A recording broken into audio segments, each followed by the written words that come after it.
Hey everybody, welcome to today's show. My name's Jonathan. As always, I got the Masters crew here with me. Dynasty Al, the Doc. What's up, guys? How we doing? Hey, Kamish. I'm separating these two for this show. We're going to do another edition of the over-under. If you guys watched the last one, these two agreed on 9 out of 10 questions. I think they were over here giving hand signals. So I've separated these two. We're gonna come back at this. I got 5 more questions plus a rapid fire at the end. We're going to be doing running backs and redrafts for this one. Ooh, redraft, okay. Right, you guys ready? Yeah. Oh, yeah. All right. Right before we jump into this, MastersFantasyFootballLeagues.com, over 600 dynasty leagues. Looking for a place to play. This is definitely the place. All right, here we go. Question number 1. James Robinson. Starting running back for your Jacksonville Jaguars. Yeah. Huge upgrade at quarterback incoming. The number 4 running back last year in fantasy football. I mean, just wow, right? Yeah. I got 2 of the biggest naysayers on James Robinson. Realists. Or that. Should I just put my under up already? No. He finished at 4 last year. I know a lot of people like James Robinson. Yeah. Over, under, a top 12 running back. 3, 2, 1. There we go. 30 seconds. Both state your case.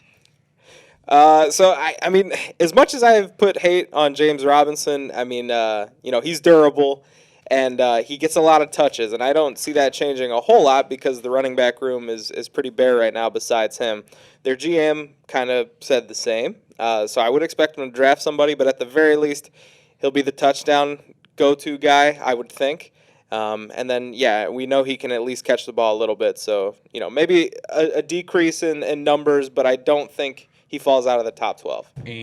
Awfully funny that once I sat in the middle, just like 30 seconds, Dynasty Al, floor is yours. So I do think, as much as I'm a realist on him, I do think top 12 is possible. However, like the doc mentioned, their GM has talked about adding talent. They brought in Carlos Hyde, which doesn't really scare me, but Carlos Hyde could get some goal line work as well. But more than anything, I think, around the 3rd, 4th round, you're going to see him pull a trigger on a more athletic guy, maybe like a Kenneth Gainwell or a Michael Carter, some of these young, elusive guys.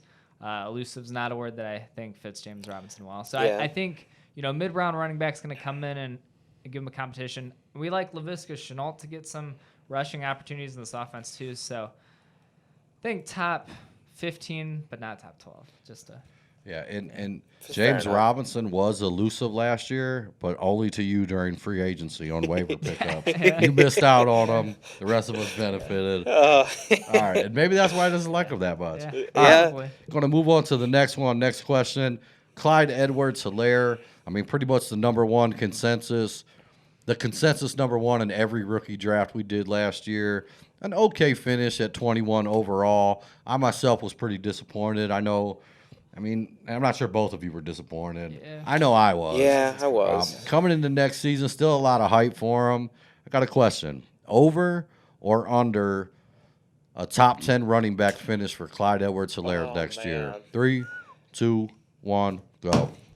There we go. Over 2. Wow. So I thought you threaded the needle right there at the RB10 because I was thinking. Yeah, I think it's very close. I was going to say call him RB9 for the fun of it, but one of my predictions on another show was I think like 5 or 6 of these sophomore running backs now are going to finish in the top 12, and I think he'll sneak into the top 10. So Good stuff. Doc? Yeah, I don't know. I question he'll get the volume that some of the other guys will, and I think that's what's going to keep him outside of the top 10. I do expect a good year for him. Top 15, I just don't think he cracks top 10. Does he crack James Robinson? Yeah, running back 11, Clyde Edwards-Helaire. Running back 12, James Robinson.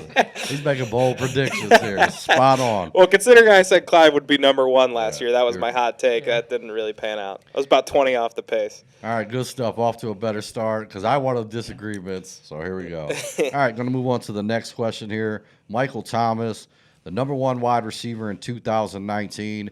We spoke about that point discrepancy on the other show with Travis Kelce. George Kittle was at 50 points. When I was looking this up, 90 points in 2019 between Michael Thomas and the next closest wide receiver, Chris Godwin. Finished last year number 86 from number 1 to number 86 in 2020. Obviously, the injuries, etc. No Drew Brees this year. Over, under, a top 10 finish for the Slant King. 3, Oh man. 2, 1, go. This is crazy. So Go ahead, I'm Al. gonna go first. It's not even a strong take. I was really unsure. I think he'll be a low end wide receiver 1. So I'm seeing anywhere from 9 to 12ish is my guess for him. Mainly just because there's so many other good receivers now. I think there's just a lot of guys we like the receiver position, and Michael Thomas soured on me a little bit after last year. So I like some of these young guys to beat him out again. Call him wide receiver 11. Yeah, I think if Drew Brees was back, I would have said under. But I think Jameis being there, we all know Jameis. He's going to force feed his best option, whether it hurts the team or not. So I think Michael Thomas bounces back this year, back in the top 10. All right, good stuff. Obviously, the concern at quarterback, I agree with you. It's going to be close. I was going to ask over and under starts for Winston. But it looks like it's going to be his. It has to be. I mean, if they try to trot paid him out so Taysom much Hill there money. to actually, yeah. So much money. All right, I going know, to move it's on to the strange. next question here. Carson Wentz. Big change of scenery this offseason. I personally think he's moved on to an upgraded offense. This is a guy MVP at one time, MVP candidate at one time, top 10 finish in 2019. Surprisingly, when I looked last year, in points per game, he actually had a top 15 finish, which I found to be a little surprising. Over, under, a top 12 quarterback for Carson Wentz this year. 3, 2, 1, go. Wow. Here you go. Though I do think it's a better situation. I do think Indianapolis is going to rely on running the ball a lot more. Yeah, I mean, at the end of the day, that's what it's going to be for me that keeps him out of that top 12. They're just relying on running the ball. I don't think he's going to have to throw the ball as much as he did in Philly. Yes, my counter argument to that is Jared Goff's best year was when they had Todd Gurley, and Todd Gurley at his best. The run will set up the pass. The weapons around him are good. They brought back T.Y. Hilton, Michael Pittman in year 2, our guy Paris Campbell as well. So I think they've got some nice weaponry, and I think it'll be quarterback 10 on the year. All right, so a bounce back for Carson Wentz on this side. Be interesting to see either way. I'm kind of rooting for him. Never cared about him. His whole career. I do like underdogs though, so I'm kind of rooting for Carson Wentz myself at Prince this point. Harry is. Yeah. Looks like. Going to move on to the last question before we hit the rapid fire session. Nick Chubb and Kareem Hunt, the most lethal duo at the running back position. We all agree. Oh yeah. Looking at points, the total points last year, there's a new duo that's been formed, Kenyon Drake and Josh Jacobs. I bring this up for this reason. I've seen a ton of trades this past week where it's been Josh Jacobs getting shipped out, Kenyon Drake. I mean, guys have been going to get him quite a bit. And actually, by the points last year, they only finished 5 points behind Hunt and Chubb. Obviously, Chubb missed a little bit of time. Yeah. But, I mean, haven't seen all the trades that I've seen. My question is, because they were really close last year. Right. Josh Jacobs, over or under more points than Kenyon Drake? 3, 2, 1, go. So I think Josh Jacobs is the starting running back and going to get more carries. But because it's PPR, I'm going to say Kenyon Drake outscores him slightly because I don't think either of them are going to score a ton of touchdowns necessarily. I think Drake will get more receptions. I think Jacobs had like 10 or 12 Right, last he year. gets a lot of goal line work. Yeah. He's good at it, but I think, I don't know. I'd go with the receptions, Drake. They just paid him a lot of money. They're going to use him. Yeah, I do think they'll use him. I don't think they'll use him enough to outdo the fact that Jacobs is going to be the primary goal line back. He's been touchdown dependent in my opinion, and I think it's going to continue to be that, but I think the touchdowns will be enough to put him over Kenyon Drake. Okay, and who's the second best duo, you think? After Chubb and Hunt? Yeah. That's a tough question. Just thought Also, of it. I already want to change my answer. I think Josh Jacobs allows tomorrow. It's too late. You put the card up. Second best duo. Yeah, I'm going to have to All right, marinate on that one. Hot take, because they didn't really get to do it at all together last year. I'm going to say Jonathan Taylor and Marlon Mack. That's a good one. Yeah. I like that. Yeah. I'd rather have Hines, probably. Yeah, throw Hines. I like Hines, Yeah, best actually. trio, maybe. Best Yeah, trio, maybe the best trio. All right, here we go, guys. Going to move on to the final part of this. This is going to be a rapid fire section. This is running backs redraft league. We're not talking dynasty, just redrafts. Obviously, if you take the over, that means you're taking them before. The under means after. Maybe I'll get an after card if you guys like these shows. I don't know. It cost me $50 to make them. We're going to use them a little bit. All right, here we go. You're on the clock in a redraft league. I'm taking Joe Mixon over or under Miles Sanders. 3, 2, 1, go.